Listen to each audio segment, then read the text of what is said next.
आज त्यांच्या पुतळ्याला अभिवादन करण्यासाठी 12 वाजताच्या वेळेला आम्ही जेव्हा गेलो तेव्हा त्या पूर्ण परिसरामध्ये वंचित बहुजन आघाडीच्या कार्यकर्त्याशिवाय एकही व्यक्ती तिथे उपस्थित नव्हता। आणि ही जयंती अशी दरवर्षी होणारी जयंती नव्हती, तर हे 150वी जयंती होती। म्हणजे 50वा वाढदिवस, 75वा वाढदिवस, जसं काहीतरी महत्वाचा टप्पा असतो तसं 150वी जयंतीचं याचं वेगवेगळं वैशिष्ट्य आहे। परंतु तरीही त्या महामानवाच्या परिसरामध्ये अपेक्षित तिथे जनसमुदाय अनुयायी नव्हते, ही एक खंत मनाला लागून गेली। असो, आज आपण वंचित बहुजन आघाडीच्या बॅनरवर वंचित बहुजन आघाडीच्या वतीने ओबीसी या प्रमुख आरक्षणासाठी चालू असलेलं ते रणसंग्राम उभं करण्याचं काम शासनाच्या चुकीच्या धोरणामुळे जाती जातीमध्ये तणावाची परिस्थिती निर्माण झालेली आहे। या अनुषंगानं एकूण आरक्षण याच्यावर आपली भूमिका स्पष्ट करून आरक्षणाचं कसं चक्रव्यूह रचण्याचं काम, षडयंत्र रचण्याचं काम सध्या व्यवस्था करत आहे। या अनुषंगानं डायलॉग उभं करण्याचा प्रयत्न आज झालेला आहे। आजच्या या प्रयत्नामध्ये म्हणजे आज आनंदाची बाब आहे की वंचित बहुजन आघाडीच्या वतीनं आरक्षण या विषयावर पुढाकार घेण्यात आला, ही आनंदाची बाब आहे। दुसरी आनंदाची बाब आहे की या पुढाकाराला ओबीसी वर्गातून, आरक्षणाच्या लाभार्थी वर्गातून जास्तीत जास्त संख्येनं, मोठ्या संख्येनं आज इथं उपस्थिती लाभलेली आहे, ही आपल्यासाठी आनंदाची बाब आहे। त्यातल्या त्यात अजून माझ्यासाठी आनंदाची बाब ही आहे की आरक्षणामध्ये ओबीसी मध्ये लाभार्थी असलेला मुस्लिम समाजातला 1% आहे, परंतु ओबीसीच्या संवादामध्ये, परिचय संवादामध्ये, चर्चेमध्ये, बैठकांमध्ये, आंदोलनामध्ये संख्येनं नगण्य दिसणारा आज या बैठकीला सर्व बिरादरी ज्यांना ओबीसीचं आरक्षण लागू आहे, आम्ही त्या बिरादरींना संपर्क केला होता आणि सर्व बिरादरीचे प्रतिनिधी आजच्या बैठकीला करेक्ट 4 वाजता आले होते। याचं एक समाधान आहे की चला ते आज सहभागी झालेत, काही जण थांबलेत, काही जण नमाजच्या वेळेमुळे निघून गेलेले आहेत। असो, ओबीसी रिझर्वेशनाबद्दल इथं शिंदे सरांनी आणि सर्व मान्यवरांनी मांडणी केलेली आहे। आदरणीय बाळासाहेब आंबेडकरांच्या भूमिकेचा उल्लेख वारंवार झाला पाहिजे, कारण जर ओबीसी आरक्षणाचं क्रेडिट देताना ज्या पद्धतीनं मंडळनं प्रामाणिकपणे एक कमिशन बनवलं, एक आयोग बनवलं, एक अहवाल दिला, म्हणून मंडळाला जसं त्याचे क्रेडिट आहे त्याच पद्धतीनं ते लागू करण्यासाठी हे देशातले ऐतिहासिक आणि एकमेव पंतप्रधान ज्यांच्या समोर बहुजनांनी नतमस्तक झालं पाहिजे असं कार्यकर्तृत्व असलेले एकमेव पंतप्रधान कोणी असतील तर ते व्हीपी सिंग होते, म्हणून त्यांनाही त्याचे क्रेडिट गेलंच पाहिजे। परंतु त्या पाठोपाठ ओबीसी लागू करण्यासाठी व्हीपी सिंगांना बळ देण्याचं काम, व्हीपी सिंगांना सत्तेत आणण्याचं काम आणि त्याच कॉमन मिनिमम प्रोग्रामच्या बळावर व्हीपी सिंगला पीएम कॅन्डिडेट करून जे एक आघाडी बनवण्यासाठी आदरणीय बाळासाहेब आंबेडकरांनी पुढाकार घेतला होता। आणि जेव्हा सत्ता स्थापन झाली केंद्रामध्ये तेव्हा सर्वात प्रथम व्हीपी सिंगांनी आदरणीय बाळासाहेब आंबेडकरांना विचारलं की आपको कौन कौन से मंत्री पद चाहिए वो बताइए। तेव्हा बाळासाहेबांनी त्या कॉमन मिनिमम प्रोग्राम अंमलबजावणीच्या पहिल्या बैठकीमध्ये केलेल्या भाषणात बाळासाहेबांनी सांगितलेलं आहे कि मुझे एक भी मंत्री पद नहीं चाहिए, लेकिन शर्त यह है कि आप पहले मंडल कमिशन को अगर लागू करोगे। तर कारण खूप अनेक पक्ष होते, अनेक पक्षांना तानातान होतो की कोणाकोणाला कोणते मंत्रीपद द्यावेत आणि तेव्हा त्या तानातानीमध्ये व्हीपी सिंगांना रिलीफ देण्याचं काम की मला मंत्रीपद नको, कोणत्या छोट्या पक्षाला द्यायचं तर देऊन टाका, पण अट होती की मंडल कमिशन लागू करण्याचं काम तुम्ही करत असाल तर मी मंत्रीपद सोडतो। इतपत सत्तेला, मंत्रिपदाला लाथ मारून ओबीसी आरक्षण लागू करण्याचं काम आदरणीय बाळासाहेबांनी केलेलं होतं, म्हणून तो उल्लेख वारंवार झाला पाहिजे, त्याचा जाणीव आपल्या जिवंत राहिल्या पाहिजे। आता आदरणीय माचनवार सर आमचे चळवळीमधले मार्गदर्शक आहेत, दिशादर्शक आहेत, आदरणीय शिंदे सर राज्यशास्त्र अभ्यासक आहेत। या दोघांनी आपल्या मनोगतामध्ये खंत आणि नाराजगी व्यक्त केलेली आहे।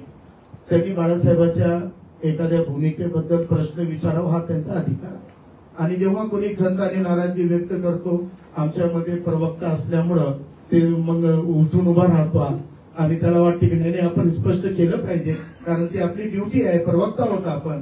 परंतु तेव्हा माचनवार सर घरी आले होते तेव्हाही आणि आजही शिंदे सरांनी जे मत मांडलेलं आहे मी असं गृहीत धरतो की आपण एका परिवारामध्ये बसलेले आहोत आणि आदरणीय बाळासाहेब आंबेडकरांना कुटुंब प्रमुख मानणारा हा सर्व परिवार आहे.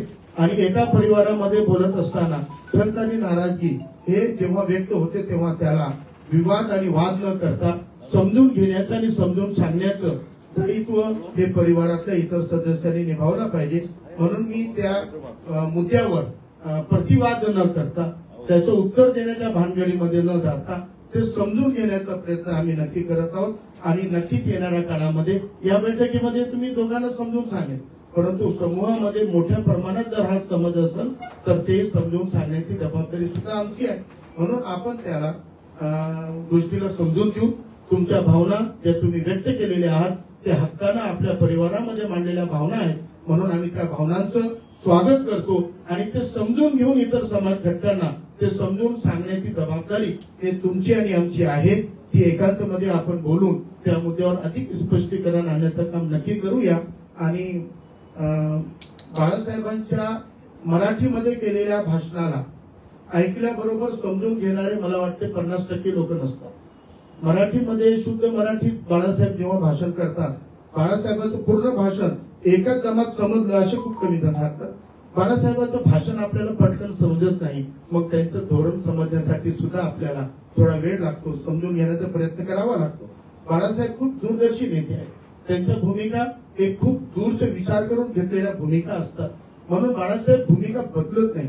बाळासाहेबांनी व्यक्त केलेले धोरण आणि भूमिका हे एखादा हेतू समोर ठेवून त्यांनी मांडलेला असतो. आणि ते समजून घेण्यामध्ये कधी आपण कमी पडलो तर ते समजून घ्यावं लागतो. मला आठवण करून द्यायची आहे की जेव्हा मराठा मूक मोर्चे सुरू होते, 56 मोर्चे काढल्याचं आणि पहिल्यांदा लाखोच्या संख्येनं सलग सिक्वेन्सनं मोर्चे निघण्याचं पहिल्यांदा देशाच्या इतिहासामध्ये आपल्या महाराष्ट्रात 2016-17च्या काळामध्ये सुरू होतं.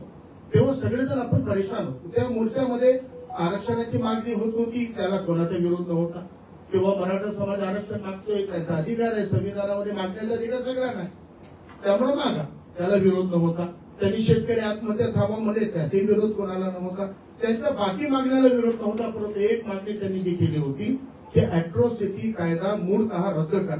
त्या मागणीच्या बाबतीमध्ये अॅट्रॉसिटी लाभार्थ्यांमध्ये प्रचंड अस्वस्थता निर्माण झाली होती.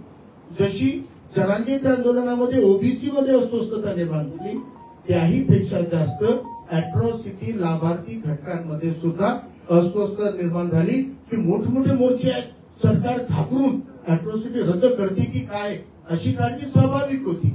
आणि तेव्हा बाळासाहेबांनी घेतलेली भूमिका हे विचार करण्यासारखी होती. आदरणीय बाळासाहेब आंबेडकरांनी तेव्हा ताकदीनं, तेव्हा एकीकडं अॅट्रॉसिटी लाभार्थी घटकांमध्ये प्रति मोर्चे काढण्याची स्पर्धा सुरू होती, प्रति मोर्चे काढण्यासाठी उत्साह होता.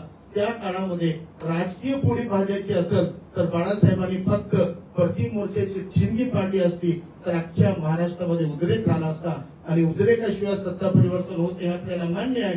तरी बाळासाहेबांनी त्याची राजकीय पोळी भाजण्यापेक्षा अॅट्रॉसिटी लाभार्थ्यांना रस्त्यावर उतरून दंगली घडवू नयेत, त्यांच्यावर कुठे गुन्हे दाखल होऊ नयेत म्हणून एक उदात्त भूमिका घेतली होती आणि सांगितलं होतं की या मूक मोर्चांच्या विरोधात प्रति मोर्चे काढू नका. आपल्या मागण्या करण्याचा मराठा समाजाला संविधानाने दिलेला अधिकार आहे, त्यानुसार त्यांना मागण्या करू द्या.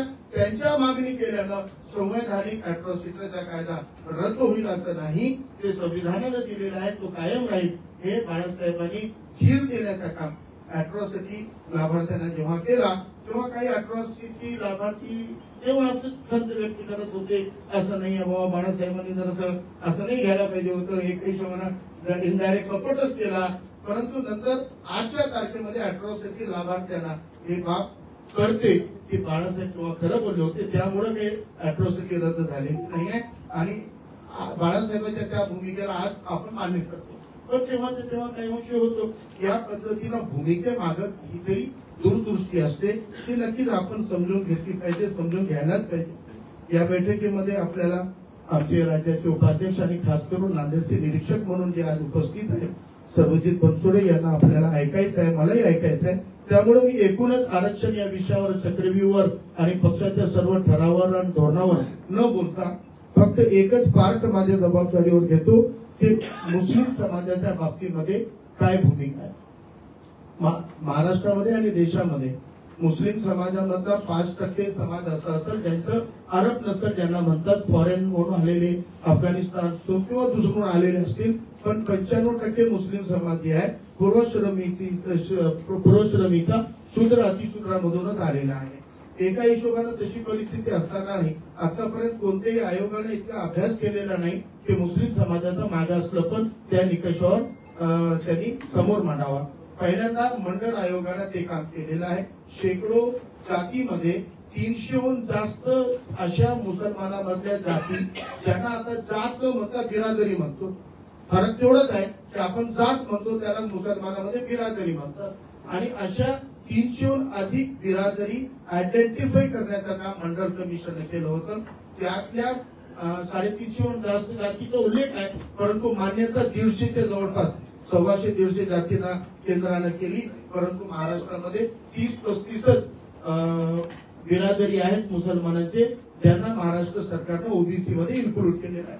आणि याच्यासाठी शब्बीर अन्सारी नावाचे जे ओबीसीचे नेते आहेत त्यांनी प्रचंड मुसलमानांचे पण यातना सहन केलेले आहेत. त्यांच्यावरही दगडफेक झालेली आहे. इस्लाम में जात पात नाहीये म्हणणाऱ्याने त्यांनी टार्गेट केलं, परंतु त्याही व्यक्तीनं खूप धाडसानं ओबीसी मुसलमानामधला समोर आणला आणि काही अंशी मुसलमानामध्ये बिरादरींना ओबीसीचा लाभ भेटू लागला. परंतु 65च्या आधीचा पुरावा व्हॅलिडिटी आल्यापासून मुसलमान आरक्षणापासून बाहेर फेकला गेला. म्हणून एक नवीन निकष मांडण्याचं काम झालं होतं आणि ते नवीन निकषाचं 2014 मध्ये काँग्रेस राष्ट्रवादी आघाडीनं मराठा मुस्लिम आरक्षणाचं जे ऑर्डिनन्स टाकला त्याच्यामध्ये मुसलमानांमधल्या 42 जवळपास 40-50 बिरादरींना आडनावावरून आयडेंटिफाय केलं आणि त्या मागासपणावर 5% रोजगारामध्ये 5% शिक्षणामध्ये आरक्षण दिलं. आता मराठा मुस्लिम आरक्षणाचा ऑर्डिनन्स एकत्रित काढण्यात आला, परंतु त्या ऑर्डिनन्सला जेव्हा हायकोर्टामध्ये चॅलेंज करण्यात आलं तर हायकोर्टानं मराठा आरक्षण उडवलं, त्याला असंवैधानिक म्हटलं. परंतु मुस्लिम आरक्षणाला असंवैधानिक न म्हणता मुस्लिम आरक्षणामधल्या 5% शैक्षणिक आरक्षणाला मान्यता दिली, हिरवी झेंडी दिली आणि सांगितलं हे लागू करा. आणि रोजगाराच्या आरक्षणावर प्रश्न विचारला की तुम्ही रोजगार देताना नोकरीमध्ये 5% कसे काढणार आहात, किती सीट आहेत, किती सीट भरताना मग मुसलमानाचं 5% प्रमाण केव्हा त्यांना रोटेशन मध्ये येईल याच्या संदर्भातला डाटा अनालिसिस करून द्या ही मागणी केली. म्हणून रोजगाराचा स्टे केला, परंतु मराठा आरक्षण मोठा रिजेक्ट केला होता. परंतु 5% शिक्षणाचं आरक्षण लागू केला. सत्तेधारी आणि त्यांची पिलावळ येऊन समोर म्हणतात धर्माच्या आधारावर मुसलमानांना आरक्षण देता येत नाही. अरे ओबीसी मध्ये भेटलेल्या मुसलमानांना धर्माच्या आधारावर आरक्षण नाहीये, मागास जातीच्या आधारावर आहे. तसंच 5% आरक्षण शैक्षणिक आरक्षण कंटिन्यू करण्याचं जे हायकोर्ट आणि सुप्रीम कोर्टानं हिरवी झेंडी दाखवली तर सरकारचा एखादा निर्णय संवैधानिक चौकटीत आहे की नाही हे तपासण्याची व्यवस्था बाबासाहेब आंबेडकरांनी कशी केलेली आहे की सरकारचे निर्णय संवैधानिक चौकटीत झाले पाहिजे, ते चौकटीबाहेर जाऊ नये हे तपासण्याचे अधिकार बाबासाहेबांनी संविधानाच्या माध्यमातून न्यायालयाला दिलेला आहे. हायकोर्ट सुप्रीम कोर्टाला आहे किंवा एखादा सरकारचा निर्णय संविधानाच्या चौकटीच्या बाहेर होतो का ते तपासा, होत असेल तर त्याला थांबवा हे अधिकार हायकोर्ट सुप्रीम कोर्टाला आहे. आणि जेव्हा हायकोर्ट आणि सुप्रीम कोर्टानं मुसलमानाच्या 5% आरक्षणाला हिरवी झेंडी दिलेली आहे तर मग ते असंवैधानिक कसं होतं, मग तो धर्माच्या आधारावर कसं होतं, हे फक्त दिशाभूल करण्याचं काम आहे. म्हणून या देशामध्ये एकमेव नेते आदरणीय बाळासाहेब आहेत ज्यांनी 2019च्या मॅनिफेस्टोमध्ये मागणी केली नाही, सांगितलं की आम्ही सत्तेत आल्यानंतर हायकोर्टानं हिरवी झेंडी दाखवलेलं 5% आरक्षण लागू करू, नवीन कायदा करा फरा काहीच नाही, डायरेक्ट इम्प्लिमेंट करण्याचं प्रोव्हिजन आहे हे आदरणीय बाळासाहेबांनी मांडलेलं आहे. आणि मला वाटते ते आरक्षणाचे लाभार्थी म्हणून त्या 40-50 बिरादरी ज्यांचा उल्लेख झाला होता त्याच्यामध्ये मी पण आरक्षणाचा लाभार्थी झालो आणि तेही मागासपणाच्या निकषावर असलेले. कारण आता तर ईडब्ल्यूएस मध्ये सुवर्ण सुद्धा लाभार्थी झाले आरक्षणाचे, पण ते मागासपणाच्या आधारावर नव्हे तर आर्थिक आधारावर आहे. परंतु जे 14चा कायदा आहे त्यामुळे 5% आरक्षण टिकतो, त्याच्यामध्ये माझ्या लेकरांना सुद्धा 5% लाभ भेटला असता, परंतु ते गमावला. तर मला एक सांगायचं आहे की आपल्याला एकमेकाच्या लढाया लढाव्या लागल. शेवटचं एक उदाहरण आहे जे मी नेहमी देतो आणि आमचे आंबेडकरवादी मोठे बंधू आहेत सगळ्यात जास्त संविधान जागरूक समाज कोणता आहे? आंबेडकरवादी. याबद्दल दुमत, कारण त्यांनी संविधान आणि बाबासाहेबांना जेवढं जाणून घेतलं इतर कोणत्या समाजाला जाणून घेतलेलं नाही. आता हे जागरूक समाज आहे. आता एखाद्या रस्त्यामधून जाताना आता एका कारमध्ये समजा आम्ही 4 मित्र चाललो आणि रस्त्याची गाडी फेल झाली आणि तिथं कोणतीच पर्याय व्यवस्था नाही, जंगलामध्ये आम्ही एखादी शस्त्रांची टाकून झोपलो. मध्यरात्री लघुशंकेसाठी एक जण उठला, उठून जाऊन लघवी करून आला. बघायला तर काय बाकीचे 3 मित्र झोपलेले आहेत आणि त्यांच्या पायाजवळ एक मोठा साप, मन काढून उभा साप आहे. आता तो जो लघवी करून आलेला आहे तो जागा झालेला आहे, त्याला डोळे उघडे आहेत, सगळं कळायला किंवा साप आहे आणि ते 3 झोपलेले आहेत. ते 3 झोपलेले आहेत. त्याच्यामध्ये जे आंबेडकरवादी शिवाय इतर एससी एसटी असतील ते एक भाऊ आहे, एक ओबीसी भाऊ आहे, तिसरं मायनॉरिटी मुसलमान आणि हे 3 जण झोपलेले आहेत आणि एक जण तिथं फक्त जागरूक आहे. त्याला दिसायले हे झोपलेले आहेत बेटे, पण याच्या पायावर साप आहे आणि हे यांना जर टंक मारलं हे मरू शकतात. आता त्या जागरूक असलेल्या मित्रांकडे 2-3 पर्याय.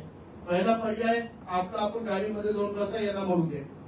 दुसरा पर्याय आहे की यांना कसं तरी उठवा, यांना हलवा, उठवा, खडा मारा, हाक मारा, त्यांच्या तोंडावर पाणी मारा आणि म्हणा अरे जागा हो रे बापू, तुला साप चावणार आहे. एक तर उठवा आणि जर तरी ते उठत नसतील तर शेवटचे पर्याय काय? एक शेवटचा पर्याय एकमेव आहे की जर हे 3 उठणार नसतील आणि यांना आपल्याला वाचवायचं असेल तर एकट्या त्या आंबेडकरवाद्याला त्या सापाला मारावं लागेल, एकट्यावर ती जबाबदारी घ्यावी लागणार आहे. म्हणून ओबीसी साठी आंबेडकरवादी लढले, यस लढले, कारण ते जागरूक होते. म्हणून तुम्हाला ते साप मारावं लागला.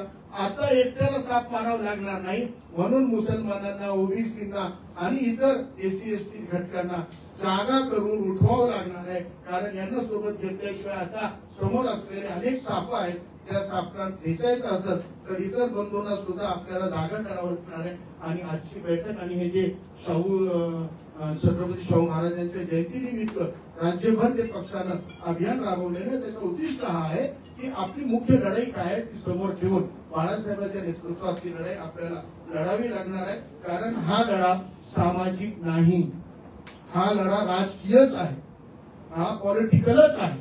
इतर पक्षाचे अनेक लोक आलेले आहेत, आम्ही त्यांचं स्वागत, पण आम्हाला त्यांना सूचना आहे की तुमच्या पक्षामधल्या पक्ष नेतृत्वाला ओबीसी आणि मराठा आरक्षणावरची भूमिका स्पष्ट करण्यासाठी तुम्ही सांगितलं पाहिजे. आज आदरणीय बाळासाहेबांना पक्षामधल्या ओबीसीनी स्पष्टपणे विचारलं की साहेब आपण जरा क्लिअर बोलूया बरं, ताट वेगळं पण ताट वेगळं म्हणजे कसं? तर त्याला बाळासाहेबांनी सरसकट 11 ठराव एक पूर्ण बैठकीमध्ये घेऊन क्लिअर करून टाकले.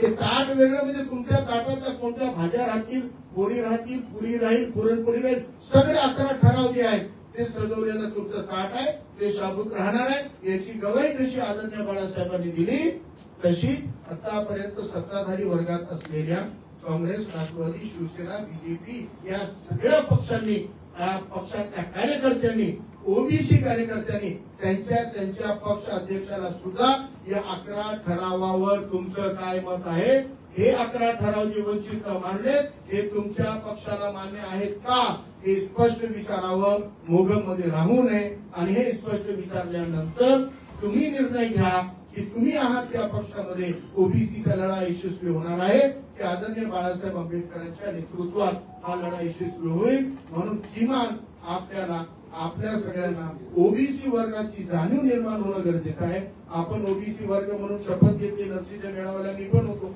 आणि तिथं शपथ घेतली होती की आम्ही अमुक जातीच्या उमेदवारांना मतदान करणार नाही. त्या शपथेचं काय झालं हा अंतर मनात चिंतन म्हणून आपल्याला करावं लागणार आहे की आपण घेतलेली शपथ आहे, बंधन नव्हतं पण आपण मनाला घेतली, त्याची पण अंमलबजावणी आपल्याला करावी लागणार आहे.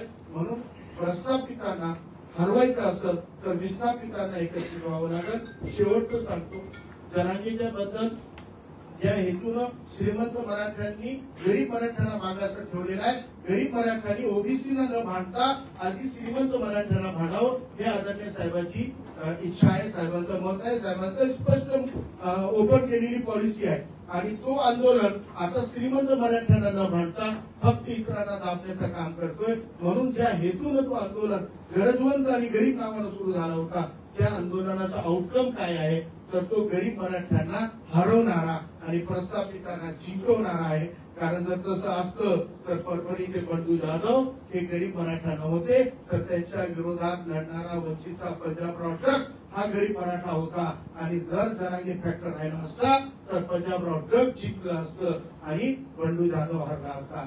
तसं असतं तर बाबूराव कदम जिंकलं असतं, आष्टीकर हरला असता.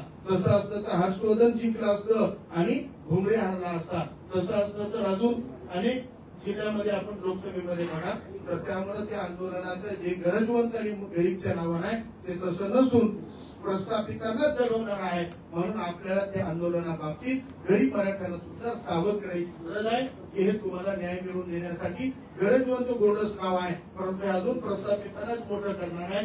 त्यामुळे आता जर गरीब मराठ्यांना काही मिळवून घ्यायचं असेल पत्रात तर बाळासाहेब आंबेडकरांच्या शिवाय त्यांनाही पर्याय नाही. परंतु आपण आपली लढाईला मोठं करूया. ओबीसी आणि इतर आरक्षण लाभार्थ्यांना संघटित करण्यासाठी एक परिवार म्हणून आज आपण परिसंवादासाठी जरी एकत्र आलो असलो तरी उद्या आंदोलनासाठी सुद्धा आपल्याला एकत्रित यावं लागणार आहे. सर्वजित बनसोडे हे एक कॅडर बेस्ड कार्यकर्ते राहिलेले आहेत, त्यांचा प्रचंड अभ्यास आहे, त्यांचं पूर्ण प्रचंड वाचन आहे. म्हणून आपल्या सगळ्यांना या सगळ्या परिसंवादाच्या समारोप क्षेत्रामध्ये सर्वजित बनसोडे यांना ऐकायचं आहे. म्हणून मी जास्त वेळ घेत नाही. आपण सगळेजण आला, आपल्या सगळ्यांना पक्षाच्या वतीने मी मनापासून आभार व्यक्त करतो आणि आपल्या सगळ्यांचे अभिनंदन करतो. आणि यापुढे आपण खांद्याला खांदा लावून एकत्रित पूर्ण लढाया लढूया, असं संकल्प करूया. आणि माझे पुढचे सूत्र सर्वजित बनसोडे यांना देतो. धन्यवाद. आजच्या या परिसंवादाचा साठी आपण थांबलोय. पक्षाची भूमिका आणि सगळ्या या विषयावर आपल्याला त्यांचं सखोल मार्गदर्शन होणार आहेच. तरी या परिसंवादानंतर सुद्धा आपल्याला कोणाला त्यांच्याशी बोलायचं असेल तर पर्सनली आपण भेटू शकतो. फक्त मी या ठिकाणी एवढंच सांगणार आहे, वंचित बहुजन आघाडीच्याच डीएनए मध्ये ओबीसी आहे. अनेक पक्षांनी दावा केला की आमच्या डीएनए मध्ये ओबीसी आहे, पण प्रत्यक्षात तुम्ही पाहिलं त्यांनी तिकीट कुणाला दिली, कोणाच्या बाजूने उभे राहिली, हे मुद्दा मी सांगतो आणि दादाकडे मी माईक देतोय. आपण सगळ्यांनी बघा की 55 लाख सर्टिफिकेट जे बोगस सर्टिफिकेट जे वाटले गेले ते या भाजपच्याच सरकारमध्ये वाटले. फडणवीसांच्याच सहीने, शिंदेच्याच सहीने ते सगळे सर्टिफिकेट गेलेले. म्हणून मी या ठिकाणी वंचित बहुजन आघाडीचे राज्याचे उपाध्यक्ष आदरणीय सर्वजितदादा बनसोडे यांना विनंती करतो त्यांनी 2 शब्द बोला. वंचित बहुजन आघाडी नांदेड जिल्ह्याच्या वतीनं आरक्षणाचे जनक छत्रपती शाहू महाराज यांच्या जयंतीचं औचित्य साधून आरक्षणाच्या राजकारणाचं चक्रव्यूह या विषयाला समजून घेण्यासाठी आणि हे चक्रव्यूह तोडण्यासाठी उपाय काय, हा फक्त ओबीसी आणि मराठा आरक्षणाच्या संदर्भात पुरता मर्यादित हा विषय नाही आहे. महाराष्ट्रात 17,000पेक्षा जास्त बोगस आदिवासी प्रमाणपत्राचंही सुप्रीम कोर्टातून एक गाईडलाईन आलेली आहे. आता 15 दिवसापूर्वी हे बोगस आहेत की खरे आहेत तो काय आपल्या चर्चेचा विषय नाही आहे, पण तो एक आरक्षणाच्या वादाचा विषय आहे. 15 दिवसापूर्वी सुप्रीम कोर्टाने एक फार भयंकर निर्णय दिलेला आहे. Reservation in promotion is not a fundamental right. त्यामुळे भारतीय संविधानाचं आर्टिकल 16(4) त्यांनी निरस्त केलेलं आहे. ओबीसींना जेवढं दुःख पंकजा मुंडे आणि महादेव जानकर यांच्या पराजयाचं होत आहे, काय तेवढं दुःख 4 मार्च 2021ला ओबीसीचं लोकल बॉडी इलेक्शनचं आरक्षण रद्द केल्यास झालं? एवढी चीड आली. आज जी चीड आलेली आहे त्याचं आम्ही स्वागत करतो, पण हा मुद्दा एकट्या पंकजा मुंडे आणि महादेव जानकर आणि ओबीसीच्या पर्यंत मर्यादित नाहीये. 2021ला महाराष्ट्राच्या देशाच्या न्याय व्यवस्थेनं ओबीसीचं राजकीय आरक्षण हे असंविधानिक घोषित केलेलं आहे. आपलं राजकारण सुप्रीम कोर्टानं 2 वर्षापूर्वी संपवलेलं आहे. कोणता ओबीसीचा माणूस आता महाराष्ट्रात कधी सरपंच बनेल, कधी महापौर बनेल, कधी सभापती बनेल, कधी ग्रामपंचायतचा सदस्य बनेल, नगरसेवक बनेल, याची सगळी नसबंदी 2-3 वर्षापूर्वी झालेली आहे. नाही बनणार.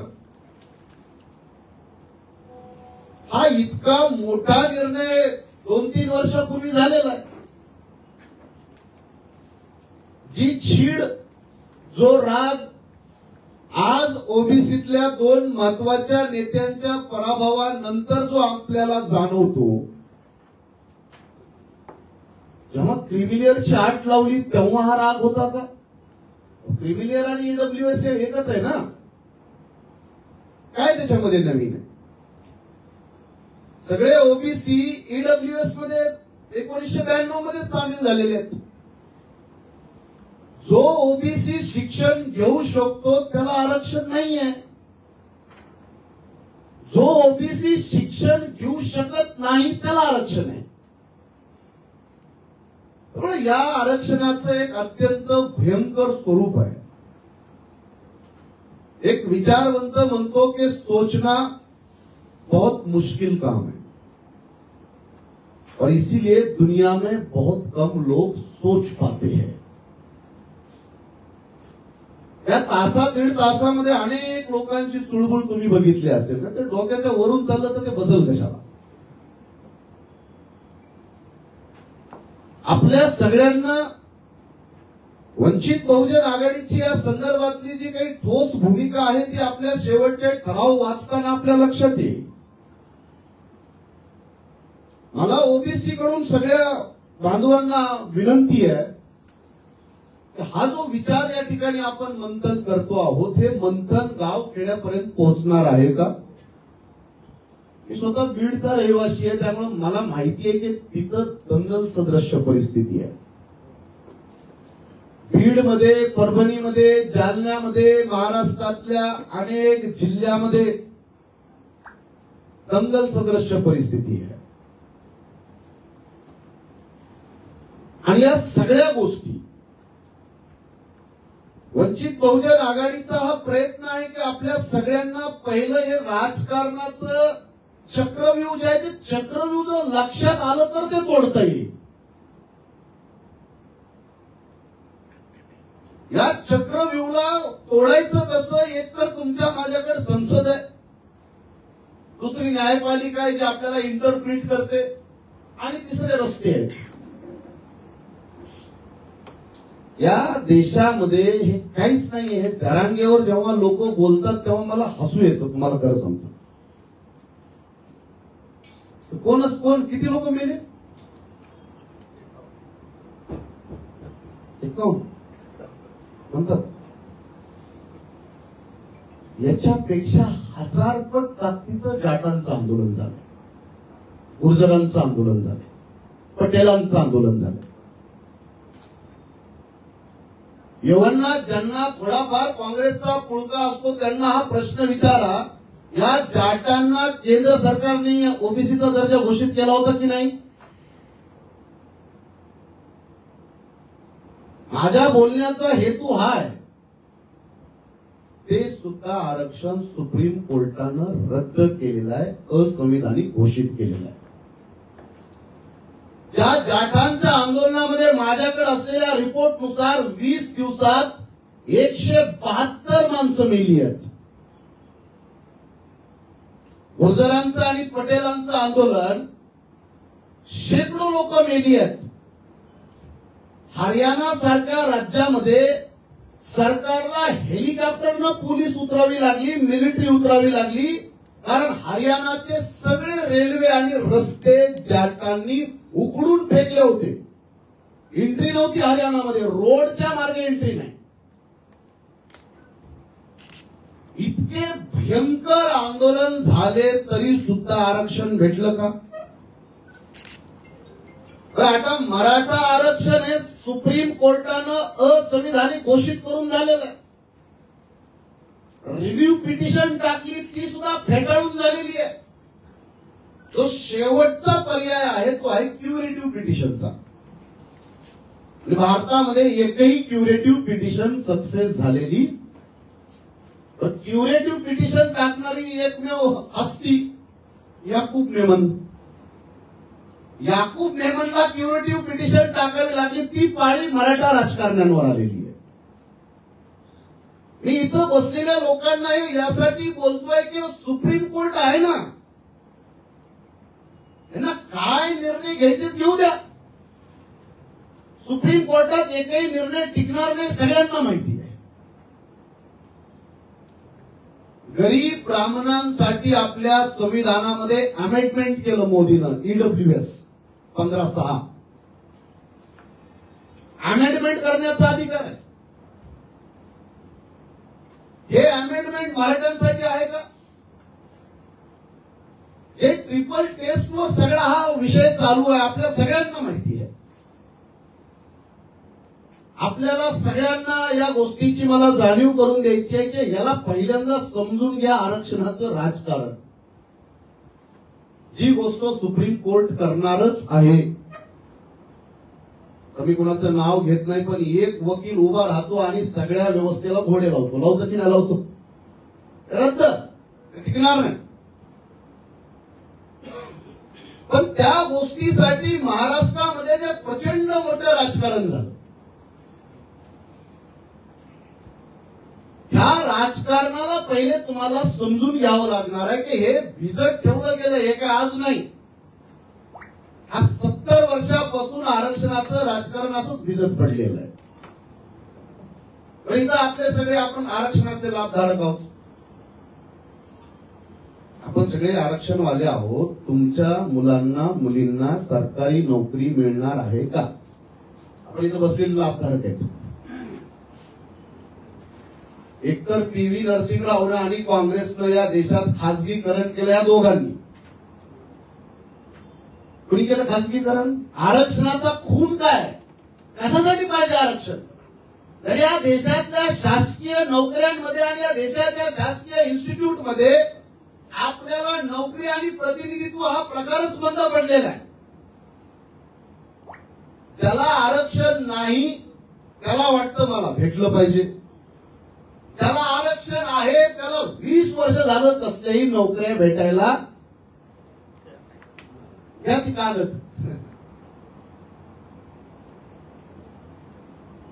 आरक्षण म्हणजे कशासाठी? आज लोकसभेमध्ये विधानसभेमध्ये आपल्याला आरक्षण नाही, त्याच्यासाठी या देशात काही वाद उभा झाला का? शेड्यूल्ड कास्ट हे कॉन्स्टिट्यूशनल रिझर्वेशन आहे. शेड्यूल्ड ट्राईब हे कॉन्स्टिट्यूशनल रिझर्वेशन आहे. ओबीसीच्या आरक्षणाला 100दा चॅलेंज झाली, 100दा भिजत पडले. कुणी करा तुम्ही, चॅलेंज होते ते बंद पडतं. ओबीसीला कॉन्स्टिट्यूशनल दर्जा आहे का? त्या त्या राज्यांनी आपापल्या स्तरावर निर्णय घेतले, राबवले जातात. एखादा निर्णय खटकला सुप्रीम कोर्टात, चॅलेंज आणि कायम. काय आजचं नवीन घोंगड आहे का? ज्यांना नसेल माहीत किंवा ज्यांना ढोंग करायचं असेल त्याच्या मी काही खोलात जाणार नाही. ओबीसीला कॉन्स्टिट्यूशनल रिझर्वेशनचा दर्जा उपलब्ध करण्यासाठी संघर्षाची आवश्यकता आहे की नाही? नाहीतर रोज आपल्याला कोणीतरी चॅलेंज करेल आणि तेच त्या ईडब्ल्यूएस सारखं आपल्याला क्रिमिलियरचं चॅलेंज आलं. आमच्यासारख्या लोकांची भूमिका आहे प्रायव्हेट सेक्टरमध्ये रिझर्वेशन. रिझर्वेशन हे आपल्या समाजाच्या प्रगतीचा आणि प्रतिनिधित्वाचा एक महत्वाचा भाग आहे. सगळ्या गव्हर्नमेंट सेक्टरचं प्रायव्हेटायझेशन चालू आहे. तर प्रायव्हेट सेक्टरमध्ये काय ओबीसी, काय एनटी, डीएनटी, विजेएनटी, काय एससी एसटी, पूर्ण देशामध्ये गेल्या 20 वर्षापासूनचे सगळे आकडे आहेत माझ्याकडे. काही गोष्टी आपण जरा गांभीर्यानं समजून घेण्याचा प्रयत्न करूया. मुळात बाबासाहेब आंबेडकरांना पार्लिमेंटरी डेमोक्रेसी मान्य नव्हती. काही शब्द बोलणार आहे ते जाणकार लोकांच्या लक्षात येतील. बाबासाहेब आंबेडकरांना पार्टिसिपेटरी डेमोक्रेसी हवी होती. पार्टिसिपेटरी. आणि ते बाबासाहेब आंबेडकरांनी स्टेट अँड मायनॉरिटीच्या वतीनं त्या त्रिमंत्री योजनेला निवेदन पण दिलेलं आहे. आपल्यातल्या अनेक लोकांना लक्षात आलेलं नाही, बाबासाहेबांना मान्य नाही पार्लिमेंटरी डेमोक्रेसी. फार गांभीर्यानं बोलतोय. बाबासाहेब आंबेडकर म्हणतात भारतात जातीचं जन्मजात बहुमत आहे. काय जन्मजात आहे? ते जन्मजात बहुमत तोडणं कठीण आहे. लहान लहान जातींना कधीही प्रतिनिधित्व मिळणं कठीण आहे. म्हणून त्यांनी वैयक्तिक इंग्रजांना डिमांड केली पार्टिसिपेटरी डेमोक्रेसी. ज्या जातीला कोणी ग्रामपंचायतचं सुद्धा तिकीट द्यायला तयार नाही त्या जातीला तिकीट देईल कोण? नांदेडमध्ये 2 मराठीच लढले, हिंगोलीत 2 मराठीच लढले, उस्मानाबादला मराठीच लढले. कोणाचे ठप्पे मारले ओबीसीला?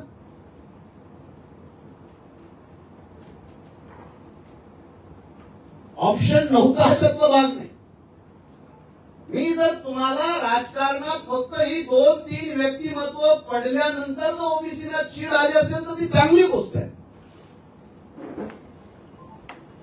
पण मी महाराष्ट्रातल्या अनेक जिल्ह्यांचा वास्तविक अभ्यास करून सांगतो, ओबीसीनं अनेक ठिकाणी ठप्पे ज्यांना मारायचे त्यांना मारलेले आहेत. अपवादात्मक तुमच्यापैकी मी काही तुमच्यावर आक्षेप घेत नाही, तुम्ही असाल अपवाद. स्त्री आणि पुरुषाला अपवाद असतो ना. अपवादात्मक आमचा ओबीसी हा या सगळ्या सिस्टीमला विरोध करणार आहे ना. 1% असेल, 2% असेल, 5% असेल, त्याची टक्केवारी किती जास्त असेल कमी असेल, पण मला असं वाटतं की हा जो काही प्रकार आहे हा आपल्या महाराष्ट्रासाठी काही नवीन नाहीये, देशासाठी हा प्रकार नवीन नाहीये. भारताच्या संविधानामध्ये जे अमेंडमेंट झाले, आता अमेंडमेंट झालं 102 वा अमेंडमेंट झालं. मागास जाती ठरवण्याचे अधिकार आर्टिकल 342 नुसार राष्ट्रपतीला बहाल करण्यात आलेले आहेत. ते प्रधानमंत्र्याकडे अधिकार केलेले आहेत. राष्ट्रपतीला मी काही राष्ट्रपती मानत नाही, ते एक उभं केलेलं बुजगाव नाही, एवढं तरी मान्य करा. आता कोणत्या जातीला मागास बनवायचं, कोणत्या जातीला बनवायचं नाही हा जर राष्ट्रपतीकडे गेला असेल अधिकार, तर महाराष्ट्रातले मराठी तो घोषणा देत होते ना, छत्रपती का आशीर्वाद, चलो नरेंद्र मोदी के साथ, गेले सगळे. आजपर्यंत कुठलंही अमेंडमेंट व्हायला तयार नाही. दुर्दैव या गोष्टीचा आहे की मोदी शिर्डीला येतात, रत्नागिरीला येतात, मुंबईला येतात, नांदेडला येतात, महाराष्ट्रभर फिरतात, कुणी सुद्धा काळा झेंडा दाखवायला उपस्थित नाही. मला आपल्या सगळ्यांना विनंती करायची आहे की ही जी बॅकडोर एंट्री आहे, बॅकडोर हे फेटाळलेलं आहे सुप्रीम कोर्टानं. त्याचे 100 आर्ग्युमेंट झालेले आहेत. या प्रत्येक गोष्टीचा किस पडलेला आहे. जेवढं इंटरप्रिटेशन सुप्रीम कोर्टाला आरक्षणावर करायचे ते करून झालेलं आहे. आरक्षण हे सामाजिक मागासलेल्या लोकांना दिलं जावं याच्यावर एकमत आहे. मराठा गरीब असू शकतो पण सामाजिक मागास असण्याचं कारण नाहीये. आरक्षणाचे क्रायटेरिया ऑर मध्ये नाही. शैक्षणिक मागास असला तर देऊन टाका, शैक्षणिक नसेल तर मागासात, असं बिलकुल नाहीये. आपल्या सगळ्यांसाठी धोक्याची घंटा आहे तुमची आरक्षणाची जी नवीन तरतूद झाली अमेंडमेंट. आर्थिक मागास वर्गाच्या बेसवर ईडब्ल्यूएस जे आलं, हे ईडब्ल्यूएस आरक्षणाच्या सगळ्या राजकारणाचा भयंकर केंद्रबिंदू आहे. मी इथं उपस्थित आपल्या सगळ्या ओबीसी बांधवांना त्या निमित्तानं विनंती करणार आहे की एका बाजूला आपण शाहूंची जयंती करतोय. आरक्षण शाहूनच दिलं ना, शाहू पण छत्रपतीच आहेत, मराठाच आहेत. बाबासाहेब आंबेडकर म्हणतात की सामाजिक क्रांतीच्या लढ्यात छत्रपती शाहू हे शिवाजी महाराजांपेक्षा काकणभर श्रेष्ठ आहेत. महाराष्ट्रात शाहू महाराजांच्या जयंतीचा काय अवस्था आहे, म्हणजे एखाद्या खेड्यापाड्यातली जत्रा यात्रा बरी असं म्हणायची पाळी आली आहे. काय गणेश महोत्सवाला उत्साह असतो, काय उत्साह असतो नवरात्र महोत्सवात. छोट्या छोट्या यात्रा जत्रामध्ये हजारो लाखोनो लोक जातात. हो, इथं आपण बसलेले काही का असताना आपण आरक्षणाचे लाभार्थी आहोत ना. त्या शाहू महाराजाला त्यांच्या जयंतीच्या दिनी अभिवादन करायला माणूस नसेल तर तुमचं करायचं काय. शाहूला मानल्याशिवाय बाबासाहेब आंबेडकरांचा रस्ता काही लोकांना दिसणार नाही. म्हणून मी आज सगळ्या महाराष्ट्राला आम्ही आव्हान करतोय की शाहू राजाकडून काही आदर्श घ्यायचा असेल तर पहिला आदर्श तर हाच घ्यावा लागेल ना. शिकलेल्या विद्वान पण मागास जातीत जन्मलेल्या डॉक्टर आंबेडकरांच्या माग भक्कमपणे उभं राहण्याचं धाडस. बाबासाहेब आंबेडकर हे देशाचे नेते असतील हे घोषित करण्याची हिंमत आणि त्यांची पत्नी राणी लक्ष्मीबाई कोल्हापूरमध्ये बाबासाहेब आंबेडकरांचं रेल्वे स्टेशनवर औक्षण करायला येते. त्या काळात त्या जातीची सावली सुद्धा कुणी घ्यायला तयार नव्हतं. त्या काळात राणी लक्ष्मीबाई बाबासाहेब आंबेडकरांचं औक्षण करायला येतं. या जातीला फेटाळून लाथाडून एका कर्तृत्ववान बाबासाहेब आंबेडकरांच्या पाठीशी उभं राहण्याची हिंमत जी शाहू राजामध्ये होती ती आताच्या जातीच्या चक्रात अडकलेल्या लोकांची आहे का. ते पहिले जात बघते. बाळासाहेब आंबेडकर चांगला आहे. जात आजही जात आणि उच्च नीचतेची मानसिकता आहे का आपल्याला लक्षात येत नाही का. जात आणि धर्माच्या चक्रव्यूहात अडकलेल्या माणसांना मग शाहूचा आदर्श घ्यायचा तर काय घ्यायचं. खूप राजे बघितले का. एक अलवर नावाचं राज्य होतं, तिथे एक राजा होता, राजा जयसिंग. तो गेला लंडन मध्ये गेला तर गेला रॉल्स रॉईस गाड्या विकत घ्यायला गेला. त्या गेटवरच्या माणसानं त्याला पकडलं, त्याला हाकलून दिलं. तर तो त्या राजाच्या वेशात गेला. त्याला वाटलं कोण भिकारी आले. हा राजा एवढा चिडला की त्यानं आपल्या अलवर संस्थानामध्ये 3 रोल्स रॉईस गाड्या विकत घेतल्या आणि कचरा साफ करायला लावल्या. पेपर अवेलेबल आहे, गुगलवर टाकून बघा. अख्ख्या जगातली रॉल्स रॉईस कंपनीचं मार्केट मोडून काढलं त्यांनी. असाही राजा झालाय. तुम्हाला आश्चर्य वाटेल, मी एक राजा बघितला जुनागड मध्ये, मावत खान रसूल खान. त्याचा खास काम, त्याचं काम होतं, त्यानं 800 कुत्रे पाळले होते. 800च्या 800 कुत्र्यांना सांभाळायला 800 माणसं ठेवले होते. आणि कुत्र्यांचं लग्न ज्या दिवशी असेल त्या दिवशी त्याच्या राज्य कारभाराला हॉलिडेची सुट्टी द्यायचा. अशी मी लिस्ट देईल 556 संस्थानिक राजांची. खूप आहेत. आपण जेव्हा शाहूची निवड करतो तर शाहूला कमीत कमी आज तरी समजून घेण्याची तयारी करावी लागेल.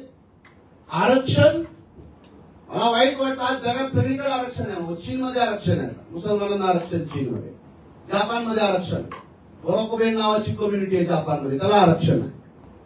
नेदरलँडमध्ये आरक्षण आहे, प्रोटेस्टंट ख्रिश्चनांना आरक्षण आहे. रशियामध्ये चेचेन्या लोकांना आरक्षण आहे. जगभरात गेलं, त्या आरक्षणाला सगळ्यात जास्त विरोध झाला. आज तुम्हाला अभिमान वाटला पाहिजे. एक काळ असाही आमच्या देशानं बघितला की मी उच्च जातीचा आहे आणि आता स्पर्धा लागलीये, काही करा, मला मागासवर्गीय घोषित करा, तुमच्या पाया पडतो, मला मागास बनव, मला खाली घाला. कुठे घाला? खाली घाला, आणखी खाली घाला. आम्हाला बरं वाटतं, हे तर आमच्याकडे म्हणते ते खाली घाला, घालतो ना बाबा.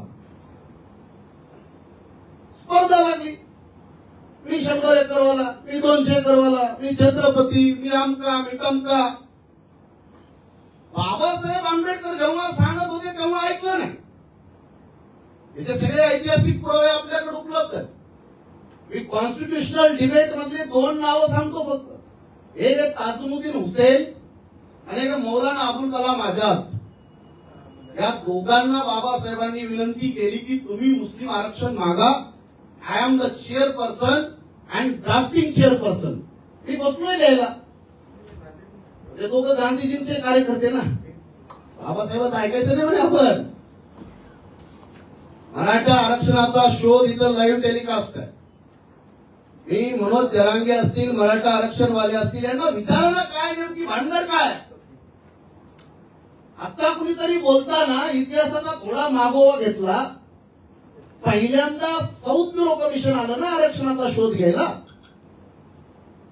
साऊथ ब्युरो कमिशन समोर साक्ष देणारे जसे बाबासाहेब आंबेडकर आहेत, तसे शाहू महाराजांनी एका माणसाला पाठवलं. त्याचं नाव आहे भास्करराव जाधव. शाहू महाराज म्हणतात की बाबा मी राजा जरी असलो ते आता मी पुढे देऊ शकत नाही. हे इंग्रज आलेत. साऊथ ब्युरो कमिशनला भास्करराव जाधवला पाठवलं शाहू महाराजांनी की जा आणि मराठ्यांच्या आरक्षणाची मागणी कर. मराठ्यांच्या आरक्षणाची पहिली मागणी भास्करराव. काय झालं भास्करराव जाधवचं? या 1918चा इतिहास आहे.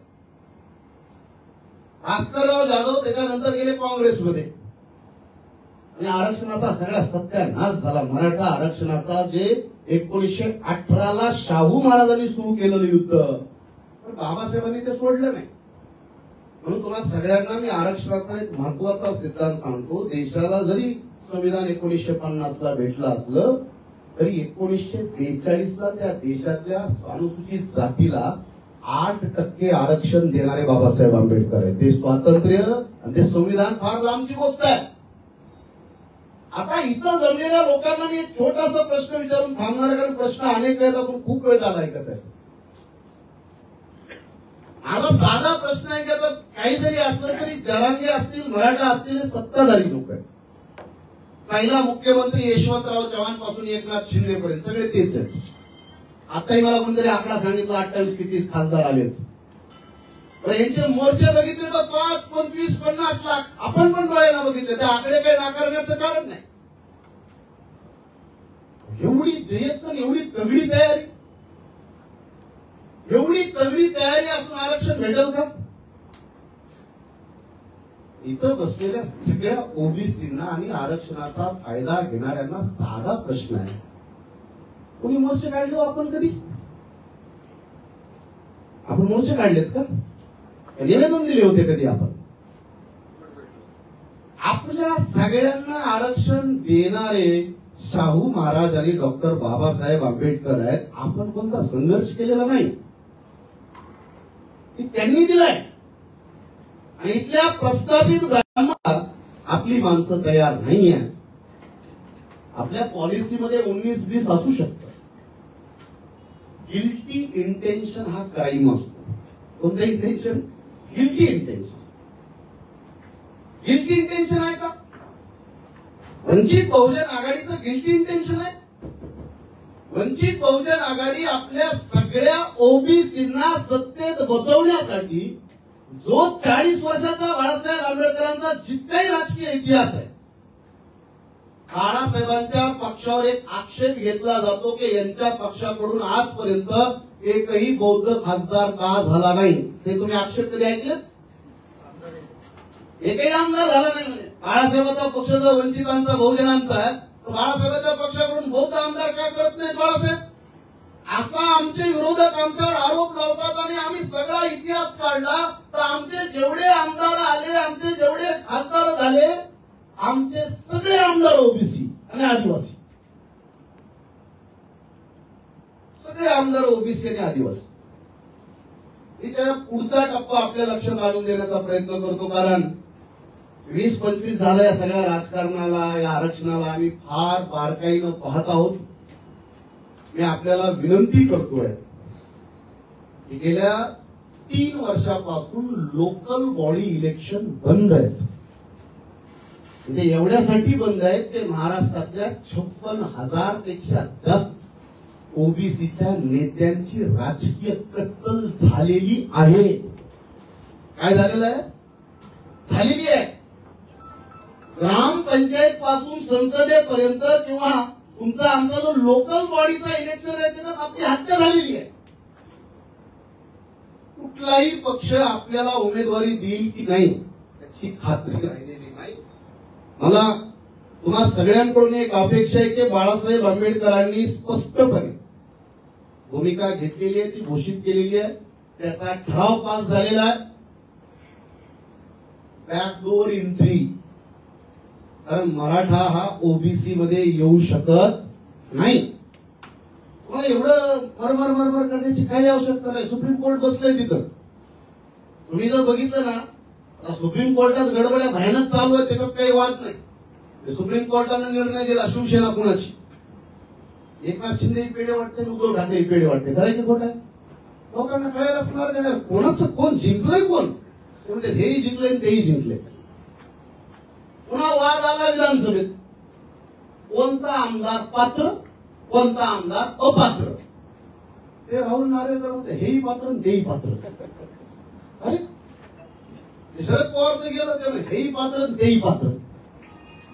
तुम्हाला आश्चर्य वाटेल की मनोज जरांगे गेला वाशीमध्ये पदयात्रा काय मोर्चा, हे एकनाथ शिंदे आलं ज्यूस घेऊन आलं, ज्यूस पाजलं आणि पेढे वाटले 27 फेब्रुवारीला. बरोबर ना?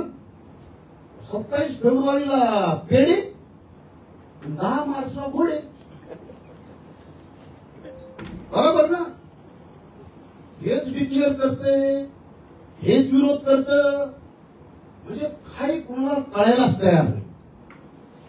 पेढे बी वाटतात, जल्लोष पण करतात. आणि काय तुमच्या बापाची जागीर आहे काय? तुमच्यापेक्षा रती महारथी लोकांनी आरक्षण केंद्रानं सुद्धा डिक्लेअर केलेले आहेत, रद्द झालेले आहेत. मी तुम्हाला खात्रीनं सांगतो, ज्यांच्याबद्दल बोललं जातं, संविधानाचा पहिला सिद्धांत आहे की Indian constitution it self flexible, it self rigid. काय सिद्धांत आहे? भारताचं संविधान जितकं लवचिक आहे तेवढंच ते ताठर आहे. तुमच्या बाप जन्मी त्याच्यात तुम्हाला बदल करता येत नाही. आता आमच्या एका व्यक्तीनं बोलत असताना जो दाखला दिला, तो Keshavananda Bharati versus state of union of इंडियाच्या केसचा दाखला. तो 13 जजेसच्या बँचचा डिसिजन आहे. 13 जजेस. हा 1973 ला डिसिजन झालेला आहे. भारताच्या संविधानाचे फंडामेंटल राईट आणि फंडामेंटल स्ट्रक्चर, बेसिक स्ट्रक्चर कुणाचा बाप सुद्धा कधीच बदलू शकत नाही. हा निर्णय झालेला आहे. आपल्याला आता आपल्यावर राज्य करायचं तर हिंदूंना मुसलमानांची भीती, मुसलमानांना हिंदूंची भीती, तसेच संविधान प्रेमी लोकांना घातली भीती. मी आपल्या सगळ्या ओबीसी बांधवांना विनंती करतोय की आपलं जे ओबीसी मध्ये घुसपेट होण्याची जी भीती आहे, ती भीती चालू झाली बॅकडोर एंट्रीने. ती बॅकडोर एंट्रीचे जे 55 लाख की काय कुणबी प्रमाणपत्र काढले गेले आणि ते काढत असताना सगळ्या कागदपत्रामध्ये खाडाखोडीचे शेकडो हजारो पुरावे बाहेर आले. बाळासाहेब आंबेडकरांनी स्पष्ट सांगितलेलं आहे की असे जर खोटे प्रमाणपत्र असतील तर वंचित बहुजन आघाडीचा त्याला विरोध आहे. हा वंचित बहुजन आघाडी एक ताट वेगळं आम्ही सांगतो, पण वेगळं ताट करण्यासाठी ट्रिपल टेस्ट झाली पाहिजे. अमेंडमेंट कुठून करायची? पण सगळे आरक्षणावर भाषण करणारी लोक कुणाचं उदाहरण देतात? तमिळनाडूचं. खरं की खोटं आहे? कुठलं की तमिळनाडू. तमिळनाडू 69 आहे, कर्नाटकमध्ये 64 आहे. मी तुम्हाला एक छाती टोकपणे सांगतो की तमिळनाडू भारतातलं एकमेव राज्य आहे. पेरियार रामास्वामीचं राज्य आहे. कुणाचं राज्य आहे? पेरियार रामास्वामी. आता मी नावं घेत नाही, पण ज्याला ज्याला आमचे लोक देव देवता म्हणतात ना, तर देव देवतांचे जोडे मारून मिरवणूक काढत होते की नाही? तिथं कोणाला एंट्री नाही आजपर्यंत. पेरियार रामास्वामीचे सगळे डीएमके एडीएमके सगळे पक्ष कुणाचे आहेत? पेरियारचे. तो तमिळनाडूतलं आरक्षण जे 9th शेड्यूल मध्ये समाविष्ट केलं त्याच्यामुळे त्याला चॅलेंज होत नाही. पेरियारचं एकमेव राज्य आहे जिथं ओबीसीच्या आरक्षणाला कसलाही धोका नाही, कसला धोका नाही. राज्य कुणाचं आहे? पेरियारचं आहे ना. म्हणून त्या पेरियारचा वंशज स्टॅलिनचा पोरगा काय म्हटला? सनातन धर्म डेंगून मलेरिया आहे. काय म्हटलं ते? उडवतात ते बुटाच्या ठोकरीनं, तरी सुद्धा त्यांचे 24 खासदार आहेत की नाही आहेत. आमचे लोक घाबरत अरे बाबा हे बोललो बाबा, आता हे मतदान भेटतं का काय, पडतं का काय. आरक्षणासाठी खंबीर आणि भूमिका आपल्याला घेऊन मैदानात यावं लागणार आहे. बाळासाहेब आंबेडकर सातत्यानं ओबीसीच्या भूमिका घेऊन मैदानात राहत आलेले आहेत. मी इथं बसलेल्या सगळ्या ओबीसीना साधा प्रश्न करून थांबतो. हे बरंच मोठं युद्ध आहे.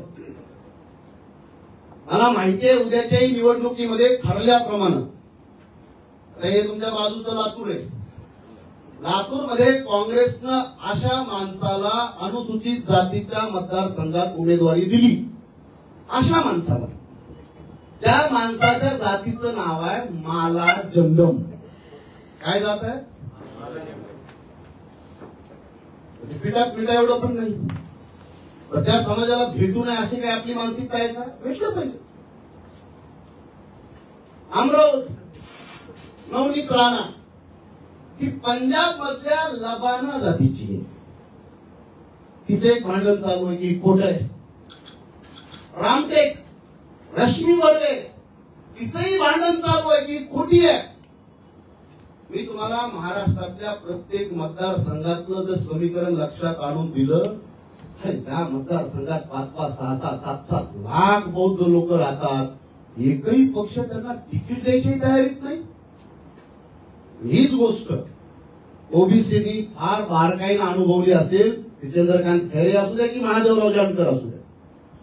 आता जे महादेवराव जानकरांचं झालं तेच वंचितचं करणार होते. आमच्या लोक म्हणजे घ्यायचे 2 तरी जागा घ्यायच्या म्हणायच्या, कोणती घ्यायची?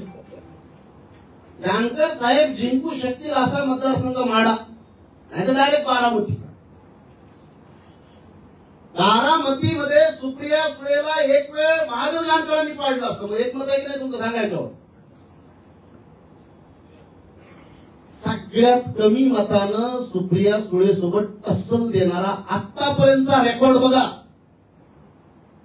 फक्त 40 ते 50 हजाराने पडलेले. ते आता 1.5 लाखानं पडली सुनेत्राताई. आणि ज्या मतदारसंघात 6-6, 7-7, 8-8 लाख धनगर समाजाची मतं आहेत, तर तिथं आपल्याला उमेदवाऱ्या भेटत नसतील तर ढेकळं उमेदवाऱ्या भेटणार आहेत? कोण देणार आहे? आणि जोपर्यंत प्रतिनिधी असणार नाही, कारण ही पॉलिटिकल प्रॉब्लेम आहे. पॉलिटिकल प्रॉब्लेमला तुम्ही प्रबोधनाचं सोल्युशन शोधत असाल. अनेक हजार ओबीसीमध्ये मी बसलो आहे. अक्षरशः कंटाळलेल्या मानसिकतेत मला ओबीसीचे कार्यकर्ते भेटले. आता या 6 महिन्यात त्या आंदोलनापासून ते पेटले आहेत, त्याबद्दल काय आता दुमत नाही. पण मला आपल्या सर्वांना विनंती करायची आहे की आपल्याला स्वतःच्या ताकदीवर, मला वाटत नाही की कुणी आपल्याला या यादीमध्ये बसवेल. पक्ष कोणताही असू द्या, उमेदवार ठरलेले आहेत, खरं ठरलेले आहेत, कुटुंब ठरलेले आहेत. जिथं जिथं त्यांनी हे प्रयोग केले ते माणसं पडलेले आहेत. त्यामुळे ते सुद्धा आता ह्या पडलेल्या प्रयोगाला परत त्याच ताकदीनं ते म्हणतील की हे चालू द्या मराठा विरुद्ध मराठा. दोन्ही पक्ष येत्या विधानसभेच्या निवडणुकीत काही मोजके मतदारसंघ सोडून लढाई हीच राहणार आहे. खानदानं ठरलेले आहेत. घुसपेट होणार नाही, कोणी घुसू देणार नाही. सगळे रेडी आहेत. म्हणजे पिढी दर पिढी ठरलेलं आहे. तुम्ही आम्ही किती जरी मरमर केली तरी ते ठरलेलं आहे. एका मतदारसंघातलं एक घराणं तुमच्या पुढे मांडेल. जर आपली लोकसंख्या असताना सुद्धा जर राजकीय प्रतिनिधित्व दिलं जाणार नसेल आणि ते प्रतिनिधित्व देण्याची भूमिका जर वंचित बहुजन आघाडीनं घेतली तर जे हिंगोलीत आणि नांदेडमध्ये झालं म्हणजे पंकजा मुंडे ओबीसी आहेत का? आमचा अविनाश गोशीकर ओबीसी नाही? आमचा डॉक्टर बी डी चव्हाण ओबीसी नव्हता? आमचा उस्मानाबादचा आंदोळकर ओबीसी नाही? काँग्रेस बीजेपीचाच आम्हाला ओबीसी वाटत असेल तर काय त्याच्यावर तुमचं म्हणणं आहे ते मला ऐकायचं. दोन मोठ्या पक्षांनी तिकीट दिलं तरच ओबीसीचा सन्मान आणि वंचित बहुजन आघाडीच्या पक्षाकडे 2-3 लाखाचं वोट बँक आहे की नाही? बरं तुम्ही सगळ्यांनी मनावर घेतलं असतं तर ते झालं असतं ना. 4 लाख मतं घेतले तर खासदार निवडून येतो हा इतिहास आहे. 2 लाख मतं आपण मागच्या निवडणुकीत घेतली. ओबीसी म्हणजे काँग्रेस आणि बीजेपीकडून आला तरच ओबीसी. ही जर संकल्पना असेल तर ती संकल्पना प्रचंड त्रासदायक आहे. मला वाटतं की सरसकट जे आता फारुख सरांनी बोलले, महाराष्ट्रात 36 मुसलमानांच्या जाती ओबीसी आहेत. अन्सारी असतील, मसुरी असतील, मंसुरी असतील, खूप आहेत. त्या मुसलमानांना आमचे ओबीसी म्हणणार आहेत का? फार गंभीर विषय आहे माझा आपल्यासाठी. म्हणून मी आपल्याला विनंती करतो की 5, 25, 40 खासदार आमदार घेऊन तर एकनाथराव सारखे व्यक्ती पुढून, मी तर म्हणतो त्यांना काही पब्लिकचा जन्मत नाही आहे, पण ते जर मुख्यमंत्री बनू शकतात, जर ओबीसीच्या आपल्या सगळ्या घटकांनी मनावर घेतलं, आमच्या खासगीत पण बोललो, जेवढे आपले दिग्गज ओबीसीचे नेते आहेत ते परत कार्यक्रम ठरवून पाडले जाणार आहेत. हे तरी मान्य करा ना. दिलं जाईल पण त्यांचा पॉलिटिकल डेथ आहे, त्यांचा पॉलिटिकल गेम केला जाणार आहे. गोपीनाथ मुंडेंच्या पोरीला पाडणं हे राजकारणात सोपं आहे? राजकीय दृष्ट्या बघितलं तर ते सोपं नाहीये. मला नाही वाटत की त्यापेक्षा आणखी जास्त ताकदीचं आणि उंचीचं काही भुजबळ साहेब सोडले तर दुसरं काही आहे. एकच नाव अपवादात्मक घेतलंय मी. बाकी कोणत्याही ओबीसीला या आखाड्यामध्ये ही माणसं टिकू देतील याची मला संशय आहे. म्हणून आपल्या सगळ्यांना माझी विनंती आहे की आपले प्रतिनिधी जर निवडून गेले आणि ओबीसीनं थोडं मनावर घेतलं तर कमीत कमी महाराष्ट्रातला त्रास तरी आपण बंद करू शकतो. आणि तुमच्या सगळ्यांच्या पॉझिटिव्ह भूमिकेमुळं, जसा गावागावातला आमचा भटका, विमुक्त, आदिवासी, एसबीसी, ओबीसी जर बोलायला लागला की नाही बाळासाहेबांची भूमिका चांगली आहे, दिलं पाहिजे आपण बाळासाहेबांना, तर मी तुम्हाला खात्रीनं सांगतो शेड्यूल कास्ट पण 80-90%, 100% एकवटेल.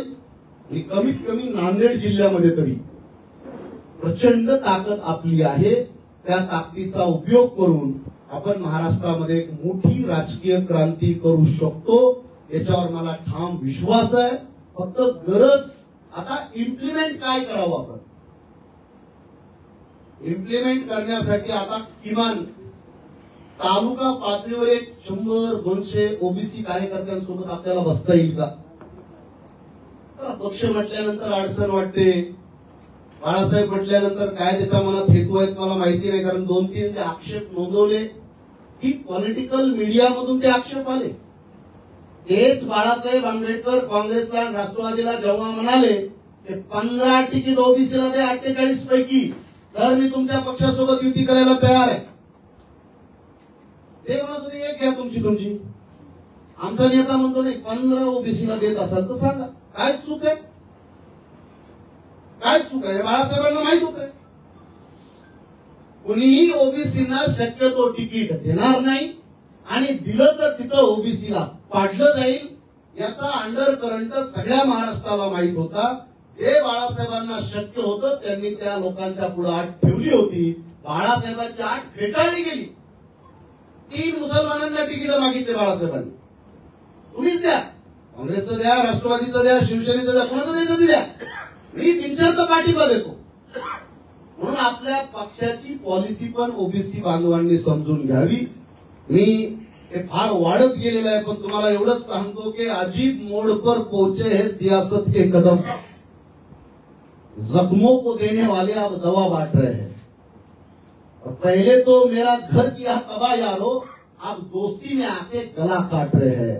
त्यामुळे या ओबीसीचं खरं राजकारण आणि सामाजिक सुरक्षितता.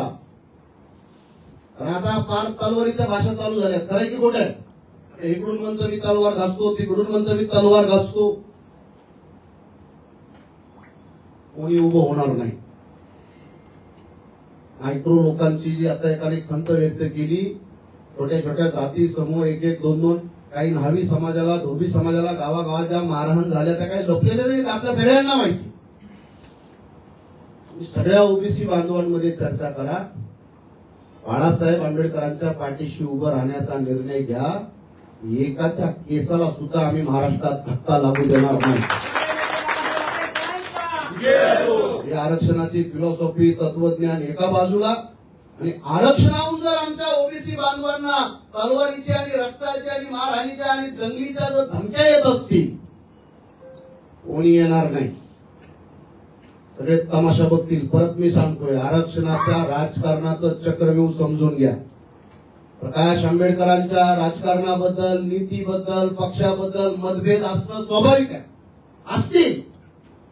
पण मी हे फार अभिमानानं सांगतो, ओबीसीच्या केसाला धक्का लागला तर पहिल्यांदा उभा होणारा नेता बाळासाहेब आंबेडकर असणार. कोणताही प्रस्थापित पक्ष आणि नेता या युद्धात येणार नाही. कोणी येणार नाही. कोणी त्यांना खाजवायला रिकामं नाही. हे भीमा कोरेगावचं क्रांती केलेला वर्ग आहे, त्या वर्गाला याचं काही फरक पडत नाही. म्हणून सगळ्या ओबीसींना आम्ही विनंती करेल की भविष्यात जर प्रस्थापित पक्षांनी ओबीसीचे प्रतिनिधित्व दिलं, ते जिंकण्यासारखं आपल्याला वाटत असेल तर तिथं मी काही फारसं बोलू शकत नाही. पण ज्या ज्या मतदारसंघामध्ये आपल्याला प्रतिनिधित्वच नसेल आणि तिथं वंचितनं प्रतिनिधित्व दिलं तर त्या राजकीय क्रांतीला तुम्ही शुभेच्छा देणार आहेत की नाही? हात वरी करून सांगा मला सगळी माणसं. आपल्या सर्वांना माझी विनंती असेल की आता आपण 11 ठराव आहेत, 5 मिनिटांमध्ये ते आपण वाचूया. त्या 11 ठरावावर चालण्याचं भूमिका वंचित बहुजन आघाडीनं घेतलेली आहे. ओबीसींनी कृपा करून कन्फ्यूज होऊ नका, कारण त्यांना पाडलेलं आहे तरी सुद्धा ते आशीर्वाद घ्यायला जातातच. ते तिथं बसणार आहेत. तुम्ही इकडं मरा, आपल्याला पाडलं, तुम्ही मी येतो मोदीजींचा आशीर्वाद घेऊन. हे युद्ध जरा आपल्याला थांबवावं लागेल. ते त्यांच्या घरी सुखी आहेत. त्यांना पाडल्यानंतर मला वाटतं की जी चीड सामान्य ओबीसींना प्रत्येक जिल्ह्यात आहे, ती चीड या राजकीय पुढाऱ्यांनी सुद्धा त्याचं भान ठेवावं की तुमच्यासाठी गावाखेड्यातला हा लहान समाज या प्रस्थापितांना शिंगावर घ्यायला तयार झालाय. खरंय की खोटं आहे? तुम्ही याचं भान ठेवा रे बाबा. उद्या माणसं मेल्यानंतर त्यांच्या अंतविधेला येऊन 2 शब्दाची श्रद्धांजली वाहणं हे सोपं आहे. ह्या युद्धामध्ये ह्या प्रस्थापितांना 2 हात करायचे असतील तर मी अत्यंत प्रामाणिकपणे सांगतो, अनेक मुद्द्यांवर आपले मतभेद असतील, पण बाळासाहेब आंबेडकर खंबीर आहे. बाळासाहेबांवर केस करायची काय, बाळासाहेबांचा हात करायची महाराष्ट्रातल्या कोणत्याही नेत्याची कधी हिंमत नसेल. किती मोठा असू द्या, बाळासाहेब त्यांना शिंगावर घेऊ शकतात. फक्त ओबीसींना ती ताकद देण्याचा पुढाकार घ्यायला पाहिजे. आम्ही जे बोलतो हे पटत असेल तर जरा तालुक्यावर आपण 150 ऍक्टिव्ह लोकांसोबत बोलूया. सर्व समाजामध्ये आपण अशा बैठकांचं सत्र चालवा.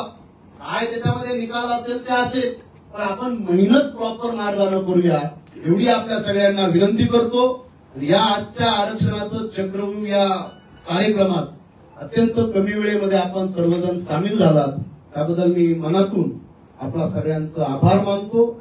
आणि आमच्या कार्यक्रमाचा एक शेवटचा टप्पा म्हणून आपले सम्यकचे वाघमारे जे आहेत ते या ठिकाणी आपल्या 11 ठरावांचं जरा लवकर वाचन करा, कारण खूप वेळ झाला आपण बसलेलो आहोत. आणि लवकरात लवकर या कार्यक्रमाचा आभार पण होईल. काही क्वेश्चन आन्सर असतील त्याच्यावरही आपण या ठिकाणी बसूया. ज्यांना जायचं असेल ते नंतर जातील. मी वाघमारेजींना विनंती करतो की आपले कोणते 11 ठराव आहेत ते आपण वाचून सगळ्या सभागृहांना दाखवावे.